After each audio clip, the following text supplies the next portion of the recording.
class. Waalaikumsalam. How are you all? We are fine, alhamdulillah. Good. As you know, this is our English B period, and today we are going to start our topic number 4, that is tenses. And in tenses, we are going to start our branch present perfect tense. As I have mentioned on the board, what is the branch? Present perfect tense. Yes, present perfect tense. इसको हम उर्दू में कहते हैं fail हाल मुकम्मल. Fail हाल मुकम्मल यानी कि हाल में जो काम हमारा मुकम्मल हो चुका हो वो हमारा टेंस बन जाता है प्रेजेंट परफेक्ट टेंस. अब हम इसकी बात करते हैं कि इसकी उर्दू में रिकॉग्निशन क्या है, इसकी उर्दू में पहचान क्या है, हमें कैसे पता चलेगा कि ये जो सेंटेंसेस हैं ये प्रेजेंट परफेक्ट टेंसेस के हैं. सो बेसिकली इसकी जो उर्दू रिकॉग्निशन है, I have mentioned on the board, इन फिक्रात के आखिर में चुका है, चुकी है, चुके हैं, चुका हूँ, ली है, लिया है, लिए हैं वगैरह आता है. यानी कि इस ब्रांच में ये जितने भी वर्ड्स मैंने लिखे हैं अगर ये सेंटेंसेस के लास्ट पे आ जाते हैं इट मींस कि ये प्रेजेंट परफेक्ट टेंस है. जैसे फर्स्ट वर्ड चुका है, अगर आप कहते हैं कि मैं अपना काम कर चुका हूँ यानी कि आपने अभी अभी अपना काम मुकम्मल कर लिया है तो इट मींस कि ये प्रेजेंट परफेक्ट टेंस है. और अगर उसके ही मुतबादल अगर चुका वर्ड ना आए तो उसके मुतबादल आ सकता है ली है, लिया है या लिए हैं. जैसे अगर आप ये कहें मैं काम कर चुका हूँ या मैंने काम कर लिया है, both are the similar sentences. Is it clear?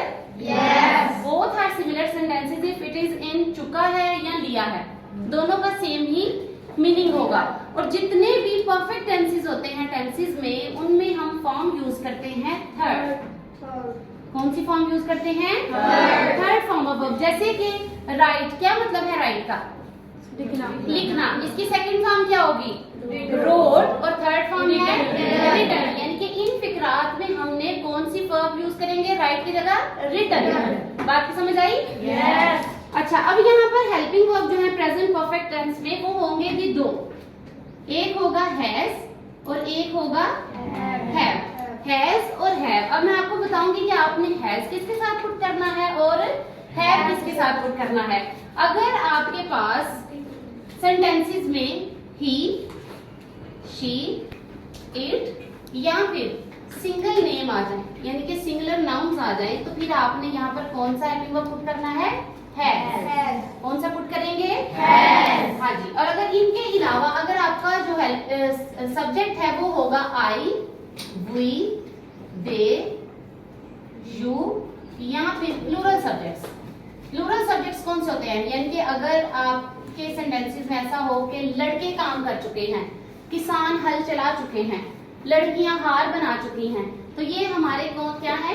ज्यादा है हमारे सब्जेक्ट्स, तो फिर वो प्लूरल सब्जेक्ट्स में आ जाता है और उनके लिए हम फिर हेल्पिंग वर्ब यूज करते हैं हैव का. इतनी बात समझ में आ गई? Yes. ठीक है. अब जो नेक्स्ट हमारा स्टेप होगा वो होगा फॉर्मूला, कि हमने अपने सेंटेंसेस को अरेंज कैसे करना है. What would be the formula? तो आपको पता है इन द प्रीवियस टेंसेस मैंने आपको बताया है कि जब भी हम टेंसेस को स्टार्ट करते हैं, कोई सेंटेंस मेकिंग करते हैं, then we first of all put subject. क्या पुट करते हैं सबसे पहले? सब्जेक्ट. सब्जेक्ट क्या होता है? काम करने वाला. जो भी टेंसेस में काम करने वाला पर्सन होगा, वो लड़की हो, लड़का हो, वो लोग ज्यादा हैं या कम हैं, वो आपके सब्जेक्ट होंगे. जैसे कि किसान हल चलाते हैं या किसान हल चला चुके हैं, तो यहाँ पे काम करने वाले कौन है? किसान. तो वो आपने सबसे पहले उसको एज अ सब्जेक्ट स्टार्ट पे पुट करना है. सब्जेक्ट के बाद हम क्या पुट करते हैं? Helping verb. ठीक है. हेल्पिंग वर्ब ये H.V लिख रही हूँ, इसकी शॉर्ट फॉर्म हेल्पिंग वर्ब. अब हेल्पिंग वर्ब आपने कौन सा पुट करना है? वो दो हैं जो कि मैंने आपको बताया. वो आप यहाँ पर सेकंड नंबर पे हैज रखेंगे या फिर हैव. अगर आपका सब्जेक्ट जो है वो सिंगुलर है तो आपने हैज लगाना है. अगर आपका सब्जेक्ट जो है वो सिंगल होगा तो आपने कौन सा हेल्पिंग वर्ब पुट करना है? और अगर आपका सब्जेक्ट जो है वो प्लूरल होगा तो फिर कौन सा हेल्पिंग वर्ब लगाएंगे? यस. ये हमारा होगा second step. And on the third step we will put और form of verb. Third number पे हम क्या लगाते हैं? फॉर्म. तो मैं कौन सी फॉर्म लिखूं यहाँ पे? थर्ड. यस. कोई सा भी सेंटेंस होगा आपने कौन सी फॉर्म पुट करनी है? Third. And in the last step क्या रखेंगे? ऑब्जेक्ट. यस. ऑब्जेक्ट. अब इस फॉर्मूला को हमने फॉलो करके एक एग्जांपल को यहाँ आपको मैं यहाँ पे सॉल्व करके बताती हूँ कि जैसे है हम क्रिकेट खेल चुके हैं या हमने क्रिकेट खेल ली है। Both are the similar sentences. अब यहाँ पर जो मैंने इस फॉर्मूला लिखा है आप इसको देखिए और साथ मुझे इसको जो है वो सॉल्व करवाएं कि सबसे पहले मैंने क्या रखना है, Subject। इस सेंटेंस में सब्जेक्ट कौन है, हम की इंग्लिश क्या होगी, वी। यस। अब यहाँ पे सेकंड स्टेप हमने किया था हेल्पिंग वर्ब। हेल्पिंग वर्ब क्या लगाएंगे अब हम, हैव क्यों लगाएंगे, क्योंकि हमने कहा था प्लूरल सब्जेक्ट्स या वी दे यू होगा तो हमने क्या लगाना है, yes we have. And on the third step यहाँ पे है दी थर्ड फॉर्म।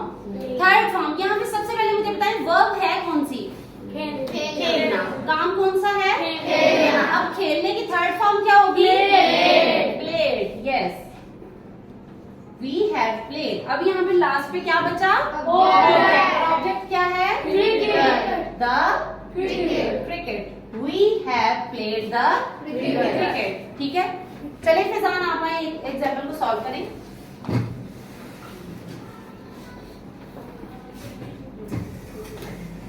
वो खत लिख चुका है, वो खत लिख चुका है, इसको सॉल्व करें।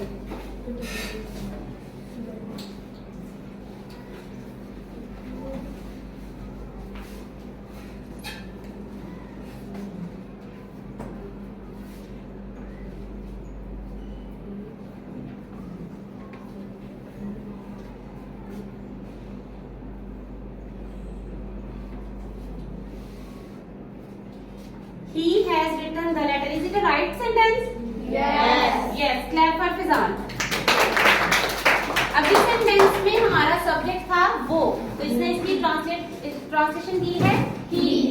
सेकंड पे he के साथ हमारा कौन सा सब्जेक्ट आना था, has। आगे इसमें लिखना काम है तो लिखने की थर्ड फॉर्म कौन सी है, written। और आगे हमारा क्या बच गया, ऑब्जेक्ट